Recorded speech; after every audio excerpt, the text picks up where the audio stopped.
여러분 안녕하십니까? 라디오 전망대 송유라입니다. 오늘 전국 학교 비정규직 연대회의가 총파업에 나섰습니다. 수백 명분의 식사를 챙기느라고 몇 시간씩 튀김과 볶음 요리를 한다는 급식실 조리사들. 공조기 시설이나 후드가 열악해서 폐에 이상 소견을 보이는 분들이 많습니다. 그럼에도 밥 먹으러 즐겁게 오는 학생들을 보면 덩달아 즐거워진다라고 말합니다. 돌봄 교사의 상황 다르지 않습니다. 돌봄 수요가 증가하면서 시간은 확대가 됐지만 확대된 시간을 학생들과의 수업에는 쓸 수가 없습니다. 일의 경계도 불분명한 행정 업무에 시달리기 때문이죠. 이렇게 열악한 근무 조건과 최저임금에도 못 미치는 임금을 받는 사람들, 비정규직이라는 신분과 여성이 하는 일이라는 차별이 중첩된 결과일 텐데요. 이분들에게 언제까지 사명감과 희생을 요구할 수 있을까요? 전남 지역 총파업 참여율은 10% 정도로 알려지고 있습니다. 그럼에도 도시락을 준비해오라, 점심을 빵으로 주겠다 이런 학교 방침에 불만을 제기한 분들도 많이 있었을 거라고 생각이 듭니다. 오늘만큼은 날 대신해서 내 자식 밥 먹여주고 학교 수업이 끝나도 돌봐주는 분들에 대해서 좀 더 관심을 가지면 어떨까 싶은 생각이 듭니다. 오늘 라디오 전망대가 준비한 소식입니다. 지역 소식들 뉴스브리핑 통해 들어보고요. YMCA 토론, 민원 해결사까지 이어집니다. 잠시 후에 뵙죠.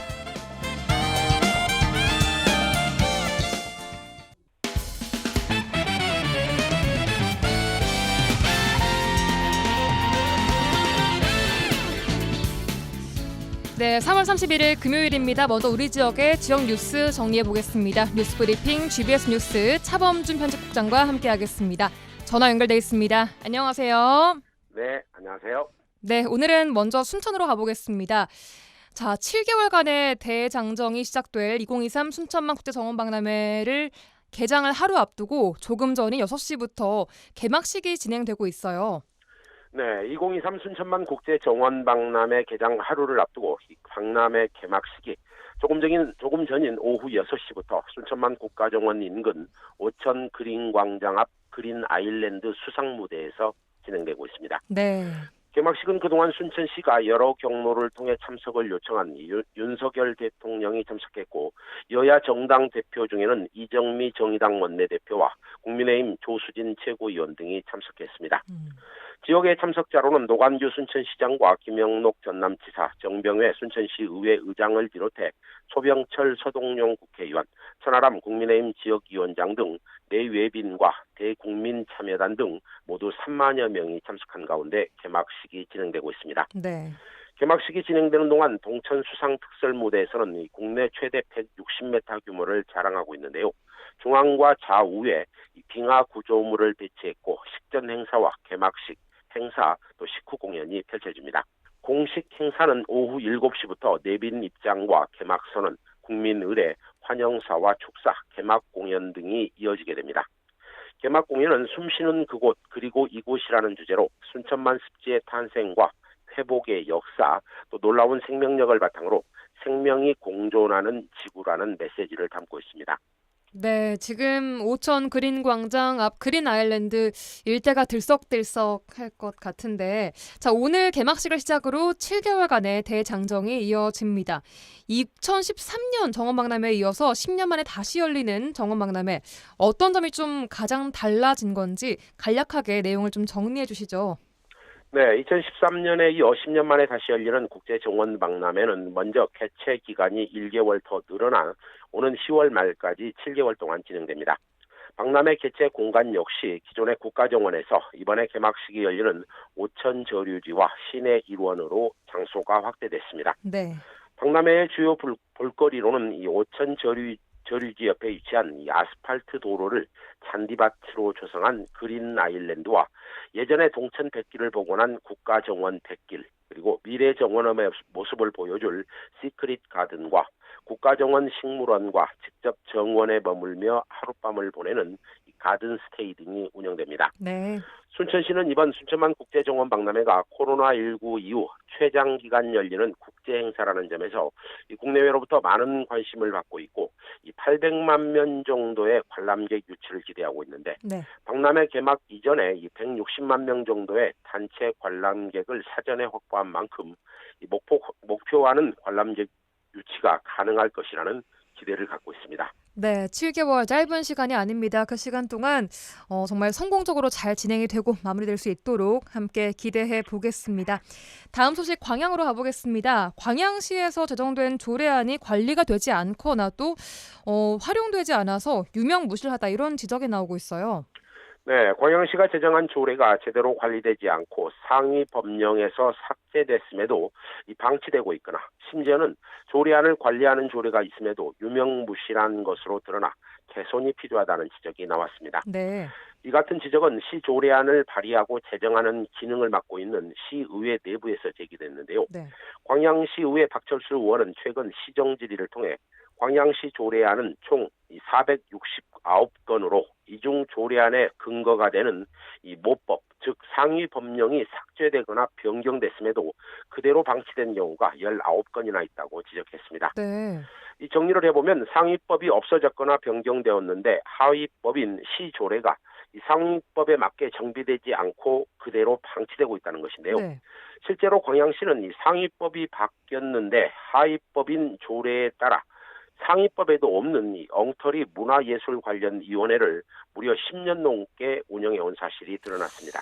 이거 좀 심각한 것 같은데요. 결국 뭐 조례는 조례대로 행정은 행정대로 따로따로 존재한다 이런 이야기인 것 같은데 조례 발의의 권한을 가지고 있는 지자체와 재정 의결 권한을 가지고 있는 지방의회 이 둘 모두가 그동안 좀 허술하게 조례를 관리해왔다 이런 이야기 아니겠어요? 네, 말씀하신 대로 조례 발의와 의결 권한을 갖고 있는 광양시와 시의회 모두가 그동안 조례 관리를 엉터리로 해왔다는 것인데요. 문제는 지자체에서 제정된 조례를 사후에 관리할 수 있는 이 별도의 조례가 마련돼 있음에도 불구하고 제대로 운영을 하지 않았던 것으로 드러났습니다. 박철수 의원에 따르면 해당 규정에 따라 제정된 조례의 평가 결과를 실시한 부서는 광양시 51개 실과 중 단 3곳에 불과하고 나머지 47곳의 실무부서는 이 조항이 있는지도 제대로 인지하지 못하고 있다고 지적했습니다. 말 그대로 유명무실이네요. 그렇습니다.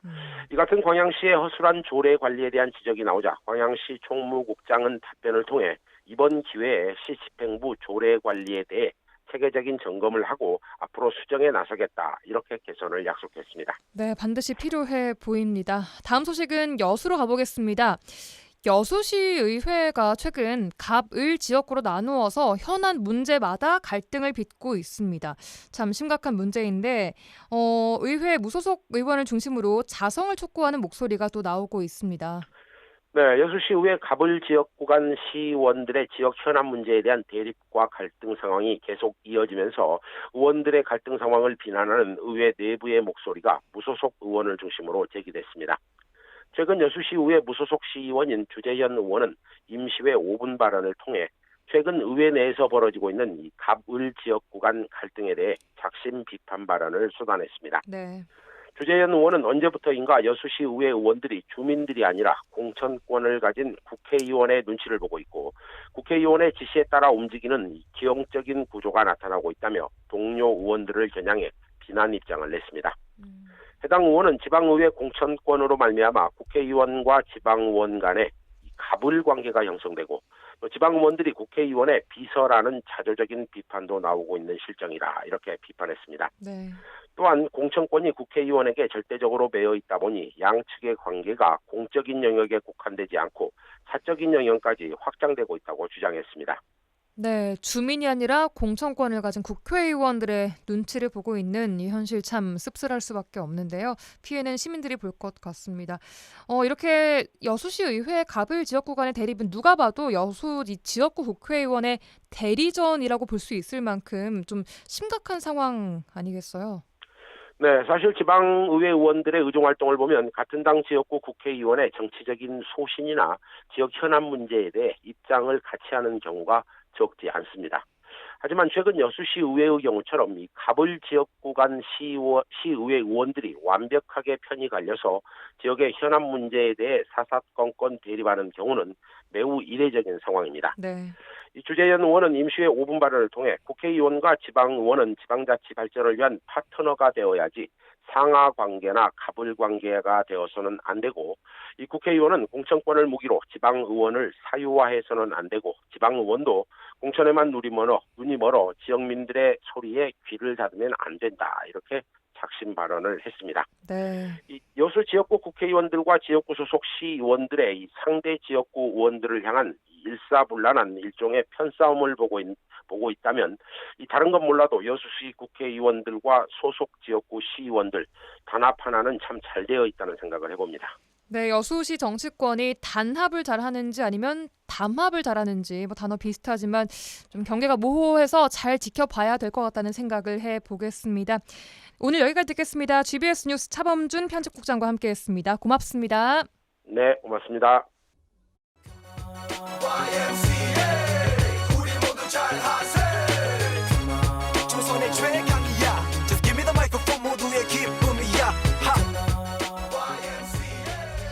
더 이상 짜고 치는 고스톱은 없다. 우리도 대본 없이 토론한다. 지역 대표 스피커 두 분과 함께하는 YMCA 토론 시간입니다.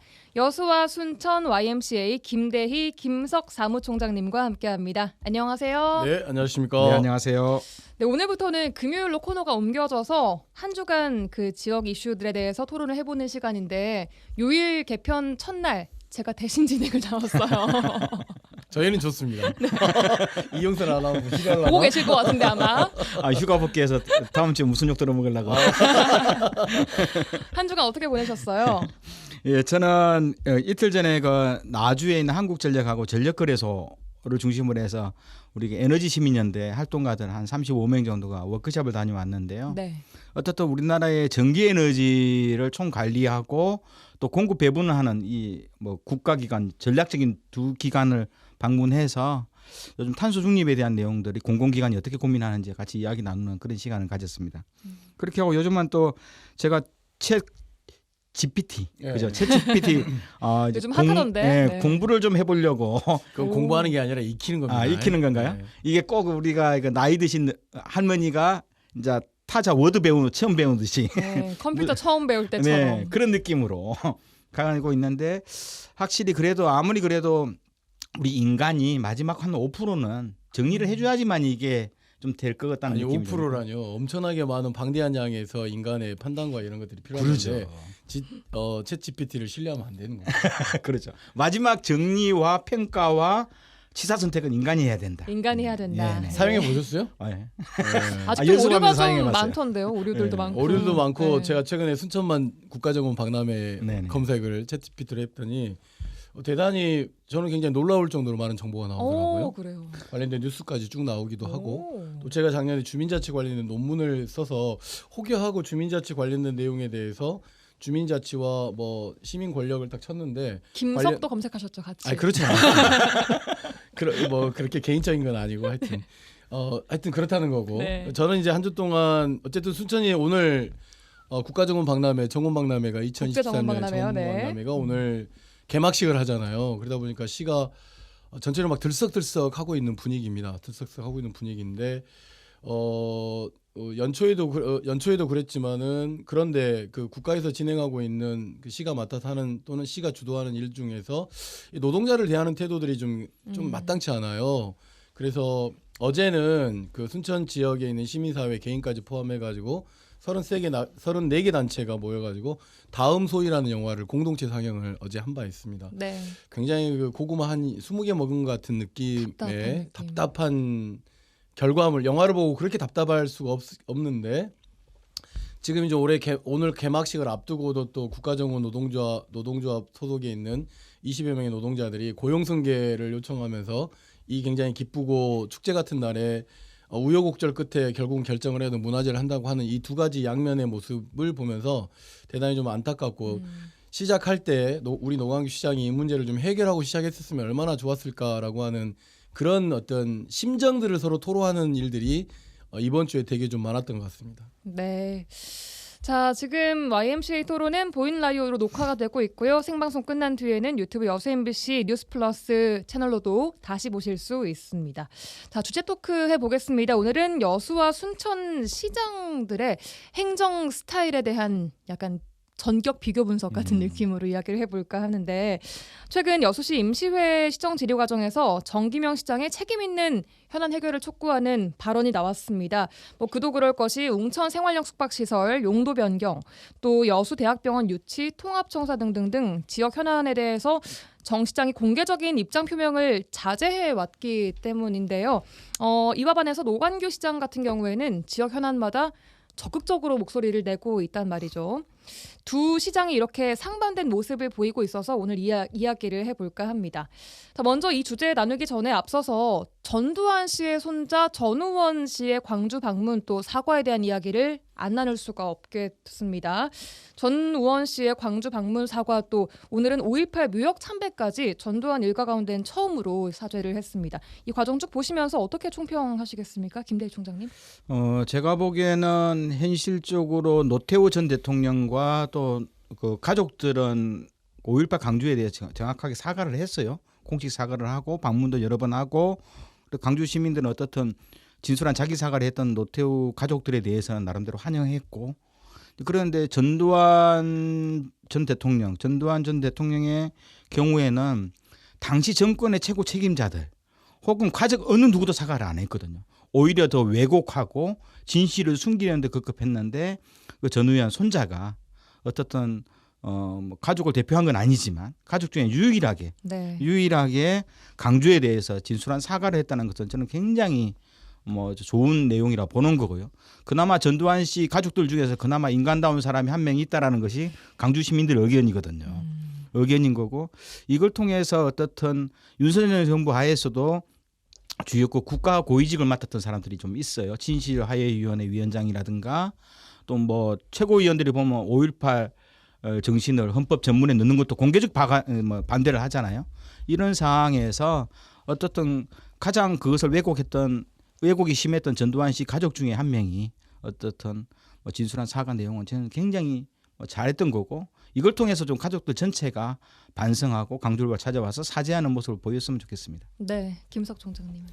우리 최근에 그 드라마 글로리에 보면 그런 이야기예요. 연진이가 왜 없는 것들은 자꾸 인과응보, 뭐 권선징악 이런 것만 생각하냐고. 근데 이제 그게 기본적으로 살아가는 데 있어서 굉장히 이치잖아요. 그러니까 전두환의 일가나 전두환뿐만 아니라 당시 군부 세력이었던 사람들 중에 단 한 차례도 사과한 사람들이 없는 것이죠.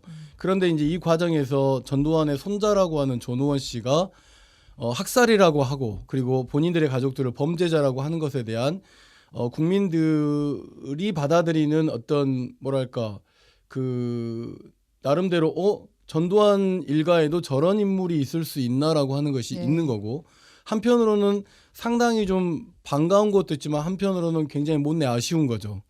왜 이제 와서야? 예.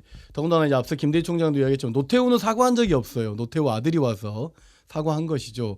그러니까 학살자들은 사과하지 않고 학살자의 후손들이 사과함으로 인해서 그것이 의미를 가질지 모르겠지만 실질적으로 필요한 것은 역사에 대한 인정과 역사에 대한 사실을 우리가 받아들이는 거잖아요. 최근에 이제 윤석열 정부의 일본과 관련된 역사 왜곡의 문제에 대해서 적극적으로 대응하지 않는 문제에 대해서 국민들 거의 60%가 분노하고 있는 거잖아요. 저는 이게 이제 계기가 되어야 된다라고 생각하는데, 전우원 씨의 광주 방문과, 그리고 아마 전우원 씨가 광주 방문하고 5.18 우리 유족회들이나 우리 어머니들은 따뜻하게 맞아줄 겁니다. 반드시 따뜻하게 맞아줄 건데, 왜 항상 가해자들은 이렇게 역사적 인식이나 사실에 대해서 소극적이고 방관하고 방치하면서 피해자였던 우리가 용서하고 관용을 베풀어야 되는 것들이 반복되는지, 이 문제를 좀 유심히 좀 들여다볼 필요 있을 것 같고, 다만 한 가지 걱정은 전우원 씨의 뭐 외모 평가를 할지 막 이런 것들로 또 5.18에 대한 역사 문제나 뭐 이런 가족 문제나 굉장히 이런 어떤 피해 사실에 이런 것보다는 외적인 것들이 좀 본질을 벗어난 문제들이 좀 부각되는 것에 대해서는 좀 우리가 좀 자제할 필요가 있지 않을까라고 하는 말씀을 드리고 싶습니다. 네, 앞으로 5.18 관련 연구나 활동에 대해서 좀 변화가 있을 거라고 보시나요? 아무래도 이제 전우원 씨의 광주 방문과 사과와 관련해서 5.18에 그동안 큰 흐름이 크게 바뀌지는 않을 것 같고요. 다만 이제 최근에 전두환이 죽어버려서 관련해서 그 발포 책임자랄지 이런 문제들이 아직 밝혀지지 않은 문제가 상당히 많지 않습니까?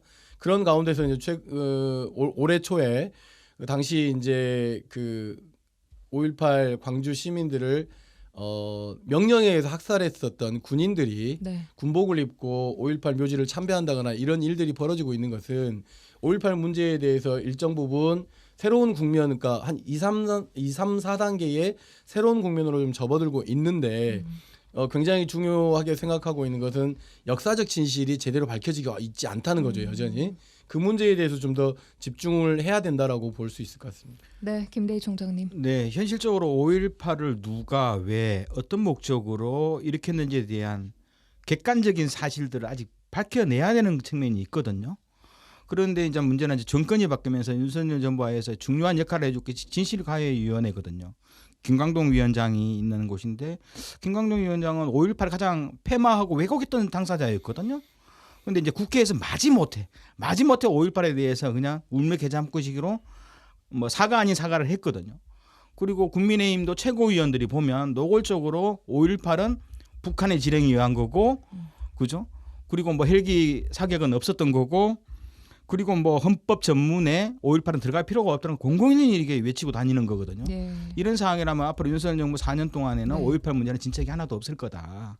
그런데 어떻든 이 전우현 씨 방문을 통해서 네. 어떻든 기존의 윤석열 정부도 5.18 문제를 좀 신속하게 정리하고 객관적인 실체적 진실들을 밝히기 위한 노력들을 좀 자기 반성 속에서 진솔하게 좀 했으면 좋겠다. 이제 좀 정부가 움직이지 않으면 이 문제는 한 발짝 못 나가게 돼 있거든요.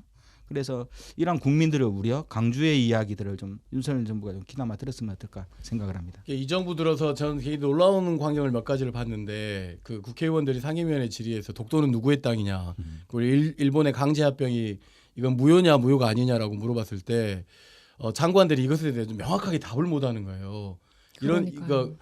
뭐 이렇게 그 외교적 문제이다라고 막 이렇게 이야기하면서 굉장히 국민들을 분노케 하고 좀 실망케 하고 있는 과정에서 5.18 왜 누가 일으켰는지, 그 다음에 누가 발포했는지, 피해자들은 있는데 그리고 유족들은 있는데 가해자나 또는 이 책임자들이 밝혀지지 않은 문제들에 대해 아는 것들이 과연 이 정부에 들어서 밝혀질 수 있을 것인가?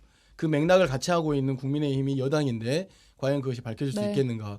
관련된 담당자들이 역사적 왜곡을 앞장서고 있는 사람들인데 이게 밝혀질 수 있겠는가? 결국은 우리 몫이다. 그래서 네. 5.18 연구를 해왔던 우리들과 그다음에 이 문제를 진상규명을 외쳤던 사람들의 몫이 더 많이 남은 것이지 않겠나 싶습니다. 알겠습니다.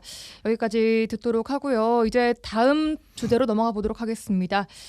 여수와 순천시장의 지역 현안 해결 방식에 대한 이야기입니다. 얼마 전 여수시 의회에서 강재원 의원이 이런 말을 했습니다. 여수시장을 향해서 불통이 가더니 먹통이 왔다. 띵하오 공무원 이런 말이 시중에 지금 떠돌고 있다. 이런 직격탄을 날렸는데요. 우선 정기명 여수시장에 대한 현안 해결 방식 어떻게 총평하시는지 김대희 총장님께 묻겠습니다. 우리가 9개월 전이었군요. 그 정기명 시장이 당선되고 나서 라디오 전망대에서 당선된 시장들 각각의 좀 평가를 좀 해봤거든요. 그때 그냥 정기명 시장은 제가 그래요, 좀 그냥 마음씨 좋은 옆집 아저씨. 마음씨 좋은 옆집 아저씨. 네. 그 이상도 그 이하도 아닐 거다. 중요한 정책 결정에 있어서는 아마 넘어갈 거다. 뭐 이렇게 했는데 오히려 시장을 하다 보면 이게 문제가 있을 수 있거든요. 바로 문제죠. 정책 결정을 해야 되는데 안 하고 넘어가는 거예요. 네. 그리고 설령 모든 책임은 공무원한테 갈 수밖에 없는 구조. 그리고 공무원 사이에서 휩싸여 있을 거다. 네. 그래서 새로운 사업은 뭐 거의 뭐 힘들 거고요. 있는 갈등 관리마저도 제대로 안 될 가능성이 높은데. 그렇게 예상하셨는데 네, 그렇죠. 이제 이렇게 그대로? 되려면 네. 그렇죠는 뭐죠? 그렇다는 거예요? 아니라는 거예요? 아니요. 사실상 지금까지 저희가 뭐 마음씨 좋은 시장 사실상 만나기 힘들었거든요. 그건 좋은데 그건 누구나 다 모든 시장이 그래야 된다는 거예요. 그래서 한 발짝 더 나가는 것이 진짜 시민들과 함께하는 시장의 모습인데 네. 제가 보기에는 어떻든 이게 국회의원 2명을 모시고 있는 시장의 운명인 것 같아요. 국회의원 2명이 좀 사이가 좋고 정책도 같다면 모르는데 그게 이게 아닌 상황이라서. 완전 극과 극의 정당에 국회의원 2명이 있는 것 같아요. 그러다 보니까 결국은 시장이 결국 국회의원과 함께 손 맞추고 가야 되는데 예산 문제라든가 중요한 법안 문제 뭐 이런 문제 때문에 가야 되는데 결국 가운데 끼어서 결정 못했는데요. 정무적 판단이 좀 있었으면 좋겠다. 예. 왜냐하면 정기명 시장 같은 경우는 어떤 NGO 활동이나 뭐 시민사회 활동을 열심히 해서 시민사회 과제들을 평소에 몸에 익혔다거나 아니면 공무원 생활이나 행정 영역을 좀 경험을 해서 정책이 어떻게 생산되고 어떻게 집행되고 평가 반영되는지에 대한 흐름을 좀 제대로 이해한다거나 예산의 배분 문제, 공무원 조직을 운영하는 구조를 좀 알았다면 의사결정 과정이 좀 더 투명하고 신속하게 될 건데 이런 경험 없이 그냥 변호사 업무만 주로 많이 했기 때문에 어떻든 이게 제대로 정무적 판단을 해줄 수 있는 비서진들을 가지지 못하는 운명이 아닌가 좀 생각을 합니다. 네, 알겠습니다. 여수시의회 강재원 의원은 또 이런 말을 했습니다. 순천 노관규 시장에 대해서는 순천만 정원 박람회를 언급하면서 시장이 팔을 걷어붙이면서 진두지휘하고 있다 현장을 이런 이야기를 했어요. 실제로 현장에서도 박람회장을 워낙 직접 터치를 많이 하셔서 노 작가님이라는 지금 별명이 붙었다고 공무원들 사이에서 또 이야기를 하던데 김석 총장님께서는 임기 9개월 동안 쭉 보시면서 강 의원 생각에 동의하십니까? 시장이 팔을 걷어붙이고 현장에 나가고 있는 문제에 대해서는 동의를 하죠. 하죠. 네네.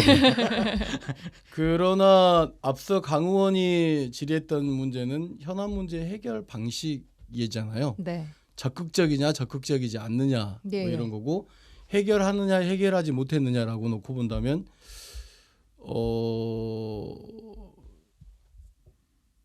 뭐 적극적인 것은 동의가 좀 되는 것 같고요. 네. 현안 문제를 해결했느냐라고 하는 문제에 대해서는 굉장히 산적해 있다. 비슷하게. 아직은 네. 뭔가 좀 사람이 명쾌한 답을 주지 못해서 답답한 측면도 있겠지만 대체적으로 명쾌한 답을 주고 있는 일에 대해서 굉장히 지역 국회의원과의 갈등, 전라남도와의 갈등, 다른 자치단체의 갈등을 유발하면서 그 목소리를 키우고 있는 것이 과연 좋은 것이냐라고 하는 것을 좀 엿볼 수 있을 것 같고, 그다음에 지역을 위한다라고 하는 것은 지역의 정원박람회가 지금 추진되고 있잖아요. 그럼 네. 지역에 두고 있는 업체나 지역의 산업 기반을 얼마나 끌어들여서 정원박람회 이후에 활성화되고 막 이렇게 할 거냐라고 하는 것까지 동반되면서 실질적으로 굉장히 그런 어떤 것들이 좀 이루어져야 된다라고 보여지는데 네. 혹시 이렇게 시장이 앞서서 팔 걷어붙이고 나서 수많은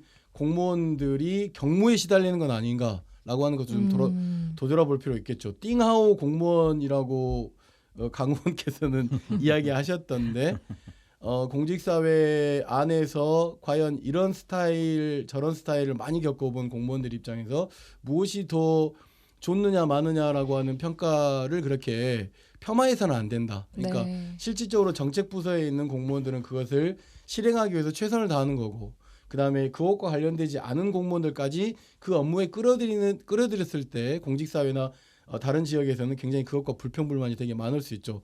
그러나 이제 최근에 노광규 시장이 되게 좋은 행보를 보이고 있는 것은 굉장히 좀 갈등을 빚었던 시민사회 단체의 대표와 총괄 실무자들을 불러서 간담회도 개최하고 최근에 뭐 조충우 시장, 신준식 시장, 허석 시장까지 다 네, 전 모셔가지고 시장들을 모셔서 이렇게 하고 네. 있는 것들은 대단히 어떻게 보면 우리가 평소 알고 있는 노광규 시장이 가지고 있는 뭔가 좀 그런 이미지를 뭔가 좀 극복하고자 그리고 정원박람회 성공을 위해서 노력하고자 하는 것은 상당히 의미가 있다고 보여지는데, 반면에 올해 초에 자벌도 노동조합 문제를 해결하는 방식이랄지 네. 지금 오늘 국가정원 박람회 노동조합을 하고 있는 방식에 대해서는 그 노동에 대한 문제에 대해서는 굉장히 좀 냉정하다라고 볼 수 있죠. 냉정하다. 시민 3분의 2가 노동자예요. 네. 따져놓고 보면 노동에 대한 인식이 좀 변화됨으로 인해서 실질적으로 시장이 어떤 역할을 해야 되는가라고 하는 것에 대한 뭔가 좀 고민이 좀 되게 많을 거라고 보이죠. 본인도 네. 경험이 많다 보니까 네. 좀 그래서 노력을 많이 하고 있어 보이지만 이 강 의원의 말에는 반은 동의하고 일부 동의. 네, 일부 일부는. 동의하고 나머지 문제는 여전히 순천도 산적해 있는 문제가 많다. 네. 네. 왜 그렇잖아요. 집에서 내 식구의 단점은 많이 보이지만 밖에 있는 그 있잖아요. 그 뭐라 그럽니까? 남의 집 아들, 뭐 엄친 딸, 엄친 엄친아 딸들이 아들 뭐 모든 이런 것과 갈등의 그 시작입니다. 네네네. 그렇죠. 네, 부모님과 그런 것으로 아이가. 네. 보여진다라고 좀 노광규 시장님 미안합니다. 적극적으로 그 칭찬 못해서. 아니 근데 실제로 이런 노시장의 방식 때문에 불필요한 갈등을 불러 일으킨다 이런 평가들도 나오고 있습니다. 말씀하신 뭐 자볼드 사태가 대표적이지 않나 싶은데 이런 갈등이나 문제는 어떻게 좀 해결 또 조율을 해 나가야 될 거라고 보시나요? 일단 수저만 자볼드 관련된 문제는 1차적으로 좀 봉합이 돼서 거의 뭐 64일간 농성이 있었고 뭐 80일간의 농성이 있어서 좀 됐는데 지금 현재 당면에서는 국가정원 노동조합에 대한 문제인 거죠. 지금 한 약 20여 명의 노동자들이 고용승계를 요청하고 있습니다. 네. 고용승계를 요청하고 있는 건 전 지극히 당연하다고 생각하는 것이 정원박람회를 왜 엽니까? 결국은 그 안에 양질의 일자리를 만들자고 하는 거잖아요. 네. 그럼 양질의 일자리를 만든다라고 하는 것은 일자리 안정이 보장돼야 되는 거잖아요. 근데 그렇지 못하고 있는 것이 계속 반복되어 왔거든요. 매년 12월 달에 해고되고 3개월 쉬었다 다시 들어가고 네. 다시 모집하고 있는 문제를 순천시가 반드시 좀 개선해야 된다는 거고요. 이와 반대로 또 이번에 스카이큐브와 관련돼서는 또 고용승계가 이루어졌어요. 굉장히 이율배반적이잖아요. 이 문제에 대해서 순천시가 대행사가 그 문제는 책임지고 있기 때문에 우리는 어쩔 수 없다라고 하는 입장이 아니라 적극적으로 나서서 굉장히 고용안정 문제에 대해 좀 적극적으로 나섰으면 좋겠고 오늘 개막식입니다. 노광규 시장님 미안한데 이 문제 좀 해결해 주시면 대단히 고맙겠습니다. 네. 예, 알겠습니다. 여수 이야기를 해보겠습니다. 여수시도 현안들이 굉장히 지금 쌓여 있는 상태인데 통합청사 문제부터 여수 대학병원 유치 갈등 또 웅천 생활형 숙박시설 용도 변경 문제 등등등 해결해야 할 현안이 굉장히 많이 있습니다. 정 시장이 어떻게 접근을 해야 한다고 보세요, 김대희 총장님? 그러니까 이 세 가지는 전부 다 민주당 여수 갑을 지역위원회 입장이 다 다른 내용이에요. 아마 같았다만 이게 아마 조금 별 더 문제가 없었을 순조롭게 이게 됐을 텐데. 네. 민주당이 갑을위원회 입장이 완전 극명하게 다르기 때문에 시장은 아무 결정을 하지 않고 있는데요. 아까도 처음에 이야기했다시피 시장은 절대적으로 혼자서 시장 활동 못합니다. 이 정책적인 기획과 생산 그리고 집행 평가 이것이 집단적으로 시장이 책임지고 이루어지는 거니까요. 이 과정 속에서는 뭐 6급 팀장도 그리고 사무관도 그리고 서기관 국장도 혹은 또 정무직 비서 라인이든 이게 공개적 라인이잖아요. 여기서 끊임없는 논의와 토론 속에서 그럼 시장도 공부를 많이 해야 되거든요. 예. 보고받는 게 아니라 이런 논의와 기획 단위에서는 듣고 야 이건 이렇게 바꾸자 이런 과정이 있어야 되는데 예. 이 세 가지 영역은 아마 공무원 이야기만 듣고 가든가 아니면 정당의 입장만 좀 고려했는데 저는 이런 내용들에 대해서 시민사회 아까 뭐 노광규 시장이 이야기했다시피 시민사회나 아니면 뭐 역대 뭐 시장님들 다양한 분들을 모셔놓고 주제에 관련돼서 이야기 듣고 네. 또 이 공무원들은 이 들은 내용들을 어떻게 좀 정책적으로 기한을 가져오는지 또 기한 가져온 것에 대해서는 같이 머리를 맞대고 이건 문제 있으니까 이렇게 가보자 하면서 전적으로 공무원한테 의존하되 맡기되 중요한 정책적 발단은 시장이 하고 다양한 이해 당사자들의 이야기를 모아보는 과정. 시민사회에 저희들도 이런 거 어떻게 했으면 좋겠습니다. 이야기 한 번도 안 들어왔거든요. 안 들어왔는 거 보니까 정기민 시장 같은 경우도 이 내용을 혼자서 판단하기보다는 좀 더 정책 결정에 도움이 되는 그룹과 공개적으로 네, 좀 논의 듣고 이야기 나누는 과정이 필요하지 않는가. 의사결정은 저는 공무원 조직에서 틀림없이 해야 된다 보거든요. 비선 라인이 아니라 공무원 조직에서 하되 공무원들한테 제대로 기획하지 못하거나 판단을 못하는 영역에서 시장이 정확하게 팔을 걷어붙이고 계속 확인 밤 11시에도 집에 가지 마시고 확인하는 과정들이 굉장히 필요하다고 좀 봅니다. 네, 김석 총장님은 어떻게 보세요? 저는 이 문제 모두 다 쉬운 문제가 아니라고 생각하고 정기명 시장 개인이 절대 이 문제에 대해서 결정을 내릴 수 있을 만큼의 배포가 크진 않아 보여요. 그러면 이제 앞서 말씀드렸던 이런 문제들은 결국 공론화 과정이 필요하다고 보여지거든요. 이 공론화를 두려워하지 않으셨으면 좋겠다. 공론화를 두려워하지 말고. 정기명 시장이 이런 공론화를 두려워하시더라고요. 지난번에 우리가 시민이 말하는 대로 이런데 정책 설명을 할 때도 보면은 적극적으로 이렇게 본인의 의사를 밝히는 또는 의견을 듣는 자리에 나오는 것을 굉장히 두려워하시던데 한 번만 나오시면 됩니다. 한 번만 나오시면 그 다음 2번, 3번은 어렵지 않거든요. 공론화 과정은 결국은 갈등이 표출되어 있는 과정이기도 하지만 봉합되고 협의되고 통합되는 과정이기도 하기 때문에 정기명 시장님에게 굉장히 이익이 되는 공론의 장이 될 것이다. 그러니까 그런 것들을 잘 조직화해서 시민사회의 이야기도 듣고 연관되는 주민들의 이야기도 듣고 그랬으면 좋지 않을까 좀 싶은 것이죠. 왜냐하면 이게 양쪽 두 분의 국회의원 입장이 다르다면 시장이 중재안을 낼 수도 있거든요. 그렇죠. 그러면 양쪽의 입장을 이해하면서 시민의 입장 속에서 시장이 오히려 다른 제3의 내든가 다른 중재안을 낼 수 있어요. 예를 들어서 여수 지역에 있는 대학병원 문제는 시민들이 원하는 것은 바로 20분 30분 안에 상급 종합병원급의 대학 의과대학급의 병원을 원하는 거잖아요. 작은 뭐 분원이 아니라 그렇다 보면 그런 관점 속에서 오히려 양쪽 국회의원 사이에 끼인 게 아니라요. 본인이 전남 지역의 의과대학을 왜 유치해야 되고 이런 운동을 여수시가 앞장서서 어떻게 해야 되는지를 예. 오히려 다른 안을 내든가. 그리고 생활 숙박형 시설 문제도 마찬가지인 거고요. 여기에 사실 국회의원이 다양하게 관여돼 있어서 지금 언론에도 뭐 당원 가입 문제 때문에 논란이 많잖아요. 예. 주도해야지 그 사이에 그러죠. 끼면 아무것도 못합니다. 그러니까 그래서. 본인의 네. 독자적인 새로운 안들을 내겠다는 각오로 가야 된다고 저는 보는 거거든요. 오히려 갈등 구조를 그래서 시장이 오히려 중재하고 오히려 막혀있던 물꼬를 트는 역할을 좀 본인이 결정을 해야 된다고 보거든요. 조금 더 주도적인 그 적극성이 필요하다. 그렇죠. 요건 분명하게 보시는 것 같아요. 두 분 모두 다. 자, 그렇다면은 지역 현안들 가운데서 이렇게 지자체 장이 개입해서 입장을 내줘야 할 다른 사안들이 혹시 또 있을까요? 예를 순천은? 들면 네. 순천의 경우는 그런 게 있죠. 자원순환센터가 중단과 뭐 이렇게 계속 반복되고 있는 가운데서 아주 오래전부터 시민사회가 공론화 과정을 거쳐가지고 자원순환센터에 버금가는 방식으로 쓰레기 처리 처분 시설에 대해서 빠른 시일 내에 이 문제를 진행하라고 해서 지난 허석시장 때도 논의를 하다가 지금 노광규 시장이 이걸 바톤을 이어받았는데 정원박람회도 굉장히 성공도 굉장히 중요하지만 생태 도시를 유지하는 데 있어서 쓰레기 처리 처분 시설이 얼마나 친환경적으로 또는 시민들 모두가 이 문제에 대해서 적극도 나서게 하느냐라고 하는 것이 굉장히 중요한데 입지 선정 관련돼서 논의되다 지금 현재 중단되어 있는 것으로 알고 있고 물론 내부적으로 논의가 있습니다만은 네. 이런 문제들에 대해서 좀 적극적으로 나서는 문제가 무엇보다 좀 필요하다고 보여지고 정원박람회 관련해서도 어쨌든 정원박람회가 누군가의 업적이 아니라 시민 모두의 어떤 업적이 되고 이것을 만드는데 굉장히 경무에 시달렸던 공무원들 그리고 지역 업체들 관계자들 모두가 축하받고 좀 위로받는 이런 방식의 어떤 정책으로 또는 시장님의 목소리로 좀 나와줬으면 좋겠는데 이것이 누군가의 업적이 되고 이런 방식으로 좀 진행된다고 하면 또 치적이 되면 안 그렇죠. 되겠죠. 치적보다는 시민들에게 좀 공유하는 방식이 좀 될 수 있도록 하는 정책 방향이 좀 필요하지 않겠나 싶습니다. 네, 또 정원박람회 때문에 다른 현안들이 묻히는 문제도 좀 경계해야 될 것 같아요. 예산이 대략 한 확실히. 2천억 넘게 들어갔는데 관련된 예산을 만들기 위해서 시가 뭐 2천억이 있는 것도 아니고요. 곳곳에서 많은 부분에서 쪼였을 것이고 읍면동뿐만 아니라 관련된 조직위원회가 있긴 하지만 다른 공무원들도 그것과 연관된 공모를 계속 해왔단 말이죠. 이 문제들에 대한 것들에 대한 위로와 축하와 성공에 대한 성과는 시민들과 이런 분들에게 좀 돌려줄 필요가 있지 않을까 싶습니다. 알겠습니다. 여수에는 또 어떤 현안들이 추가로 있을까요? 지금도 많긴 하지만. 네네. 저는 좀 더 여수가 산업도시잖아요. 그러면 이제 산업 경제 일자리 영역에 시장님이 관심 가져야 되는데 특히 그 대기업 내에 또 사내하청이 많아요. 열악한 사내하청 노동자 문제는 여수에 계속 매일같이 사내하청 노동자들의 열악한 근무 조건 개선을 위한 1인 시위나 아니면 거리 시위가 계속 일어나잖아요. 매일같이요. 예.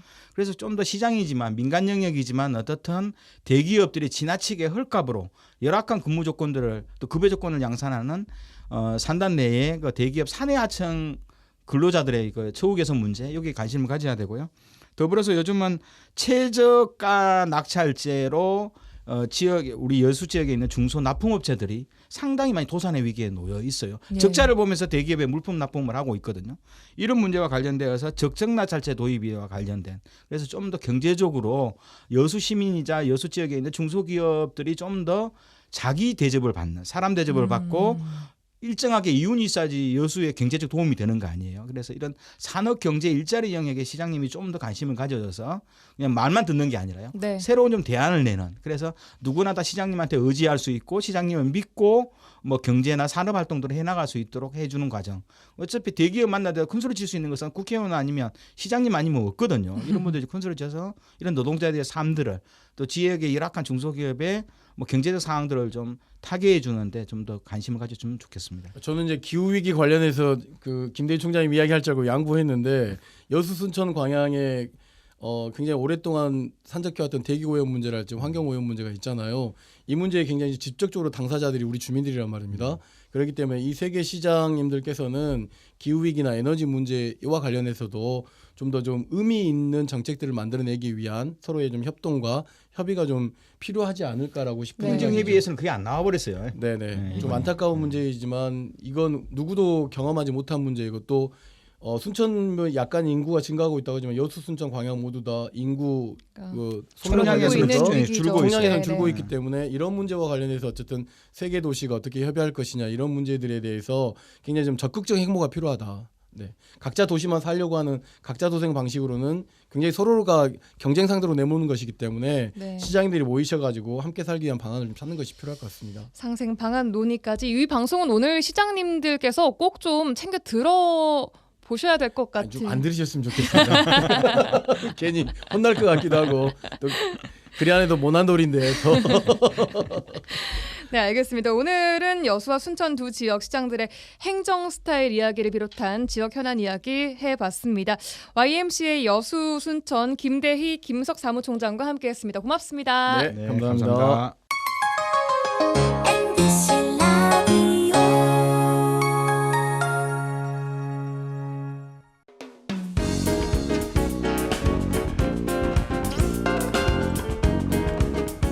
고충을 듣습니다. 라디오 전망대 민원 해결사. 네, 우리 주변의 불편한 점들 민원 해결사에서 알아보겠습니다. 이미지 리포터와 함께합니다. 안녕하세요. 네, 안녕하세요. 정말 탐스러운 벚꽃이 지역 곳곳에 만개했습니다. 봄의 절정인 것 같은데 주말에 막바지 봄나들이 다녀오시는 분들 많이 계실 것 같습니다. 그런데 아직도 이런 봄축제나 관광지에서 바가지 요금이 성행하면서 관광객들의 원성이 크다고요. 네, 진해 군항제의 바가지 요금 논란이 계속되고 있습니다. 이 군항제를 방문했다가 바가지 요금을 경험했다는 일가들이 인터넷 커뮤니티나 SNS 곳에서 발견할 수 있습니다. 네. 이 돼지 통바베큐 한 접시에 5만 원이라는데 접시 반은 쌈장과 야채, 반은 양배추에 깔린 고기 몇 점이었습니다. 잠깐만요. 통 바베큐 한 접시에 네, 5만 5만 원이었습니다. 네. 너무 비싼데요? 그렇죠. 근데 더 시험가 있습니다. 파전은 2만 원, 종이컵 하나에 담긴 구운 오징어가 만 원, 만 원. 심지어 길거리에 어묵꼬치 하나가 3,000원이었다면서요. 이 벚꽃을 즐기러 갔던 관광객들은 일부 상인들의 빗나간 상술로 눈살을 찌푸려야 했습니다. 아, 이런 경험들은 뭐 관광지에 가시면 한두 번쯤은 다 경험을 해보셨을 것 네. 같은데 사실 이런 게 군항제만의 문제는 아니라고 생각이 듭니다. 네. 여수시도 한때 바가지 요금이 난무한 관광지로 좀 유명하기도 했는데 지금도 여전히 이런 바가지 요금 남아 있잖아요. 그렇죠. 이 오늘의 민원인은요. 이런 바가지 요금이 성행하는 것을 보면서 다른 지역 사람들이 생각하는 여수의 모습을 다시 한번 생각해 뒀다고 하는데요.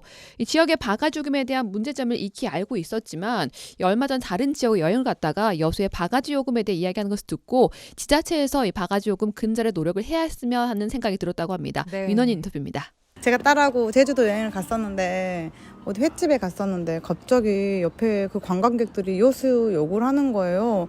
여수는 너무 비싸다고. 한 번 갔는데 또 가기 싫다는 말을 들으니까 진짜 속상하기도 하고 뭐 여수 이야기도 분명 꺼내지도 않았겠지만 좀 창피하다고 했나? 왜냐면 관광지까지 가서 어찌됐건 내 고향이고 내가 좋아하는 곳인데 욕을 하니까 속상하더라고. 저기 여수 밤바다 그쪽에 한 번인가 그때 손님 와가지고 간 뒤로는 안 가게 되더라고요. 차라리 거기는 선뜻 소개가 안 되고 친구가 나 여수 밤바다 보러 갈 거야 이렇게 연락이 오면 거기 가지 마. 오히려 제가 가지 말라고 말하게 되더라고요. 좀 자각을 해야겠다라는 생각을 좀 많이 가졌는데 이번 계기로 좀 바뀌었으면 좋겠네요.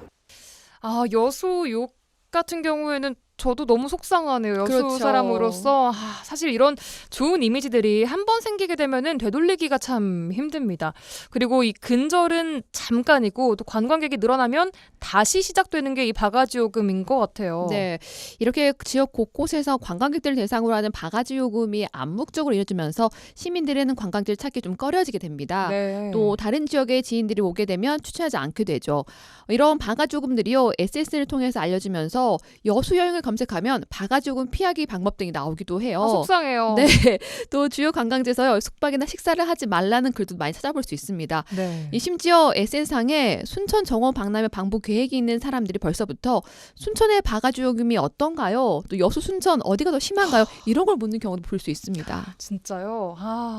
당장 내일부터 여수에서 진달래 축제 시작하고요. 또 순천에서는 오늘 개막식을 시작으로 순천만 국제정원박람회가 개최가 됩니다. 큰 축제죠. 네. 근데 이런 지역 바가지 요금과 같이 좋지 않은 모습들이 축제에 발목을 잡지 않을까 하는 우려가 나올 수밖에 없어요. 그렇죠. 앞서 말씀드린 것처럼 유튜브, 카페 등 이 다양한 커뮤니티에서는요. 관광지에서 판매하는 음식과 숙박들이 너무 터무니없이 높은 가격을 받는다는 글이 수십 개 올라오고 댓글도 잇따르고 있습니다. 이미 얼마 전 광양 매화축제에서도요. 바가지 요금이 성행하고 서비스가 좋지 않다는 글들이 많아서 이런 점들이 다른 축제로 이어지지 않을까 걱정하고 있습니다. 지역민들도요. 코로나 이후 관광이 활성화하면서 관광지나 축제에서 이 한철 장사라는 상인들이 이해는 하지만 도를 넘어서는 바가지 요금은 근절돼야 한다고 얘기하고 있습니다. 사람들이 많이 오게 되니까 식당을 가게 되면 또 가격이 올라가 있고 저희가 먹었던 원래의 비용에 비해서 확연히 올라가 있는 거를 체감하게 되었죠. 한순간에 이렇게 딱 가격이 오른 거 보면은 상인들 단기간에 한몫 잡기가 너무 크지 않았냐. 그래서 너무 바가지 진짜 너무 턱도 없이 많이 비쌌다. 뭐 아이스크림도 5,000원씩, 2,000원대 5,000원씩 받고 막걸리나 그런 것들도 뭐 3,000원 했던 게 뭐 또 7,000원, 8,000원씩 해버리니까 뭐 관광 입장에서 이미 기분 좋게 놀러 온 거 어쩔 수 없이 돈 쓰게끔 밖에 없을 수밖에 그런 실정이라서 다음부터는 관광객들이 오지 않을 것 같다는 생각이 많이 들었던. 앞으로 또 순천도 정원 관람하는데 순천도 이게 그 전체를 밟지 않았으면 좋겠는데요. 네, 이게 바가지 요금도 그렇지만 전반적으로 이 관광지 물가라는 그 명목으로 물가가 오르는 것 자체도 지역에 사는 입장에서는 참 좀 안타깝고 속상하기도 하고 좀 그런 것 같습니다. 네, 맞습니다. 이런 바가지 요금에 대해서 지자체들에서 근절을 위한 다양한 방안을 마련하고 있다고는 하지만 그 실효성이 좀 의문이에요. 네, 이렇게 곳곳에서 눈에 보이는 바가지 요금이 빈번하게 발생하고 있지만 민원 건수, 피해 현황조차 파악하지 못하고 있는 상황입니다. 네. 이 각 지자체나 전남도에서도요 소극적인 조치를 취하고 있다는 비판을 받고 있는데요. 네. 지자체에서도 단속을 나가더라도 해당 상인에게 자대해달라 양해를 구하는 정도밖에 되지 않습니다. 전남도에서는요 단속 근거로 마땅히 없는 상태에서 이 상인들이 자정 결의 대회를 가져서 요금 체계를 개선하지 않는 이상은 현실적으로 해결하기 어려운 면이 있다고 얘기하고 있습니다. 그래요. 네, 언제부터 이렇게 관광객들이 눈 뜨고 코를 베어야 할까요? 과연 코를 베이고 다시 우리 집을 찾아올까요? 이 지역의 관광의 새 시대를 맞는 이 시점에서 심중한 고민이 있어야 할 것 같습니다. 네, 정말 코를 베이고는 다시 찾아오고 싶지 않은 게 우리 모두의 마음일 것 같은데 우리 지역만큼은 좀 이런 비난, 비판에서 좀 벗어날 수 있기를 바라보겠습니다. 오늘 소식은 여기까지 듣겠습니다. 민원 해결사 이미지 리포터와 함께했습니다. 고맙습니다. 네, 감사합니다. 당신의 퇴직연금 IRP 계좌 앞에 미래에셋증권 6글자가 붙는다는 건 글로벌 자산 배분 노하우가 붙는다는 것, 연금 전문가의 컨설팅이 붙는다는 것. 지금 당신의 퇴직연금 IRP 앞에도 미래에셋증권 붙일 수 있어요. 원금 손실에 유의하시고 투자 전 상품 설명서 및 약관을 꼭 읽어보세요. 배우 윤여정입니다. 새로운 것들은 언제나 기대가 되죠. 새로운 작품, 새로운 배역, 그리고 새로운 만남. KB생명과 프루덴셜 생명이 만나 KB라이프 생명으로 새롭게 시작합니다. 라이프를 나름답게 KB라이프. 지금 현재 시간은 세상이 바라던 카드를 만날 시간. 나를 위한 My Wish, 우리를 위한 Our Wish, 모두를 위한 Wish All. Time to Wish, KB국민카드. 자세한 내용은 KB국민카드 홈페이지를 참고해주세요.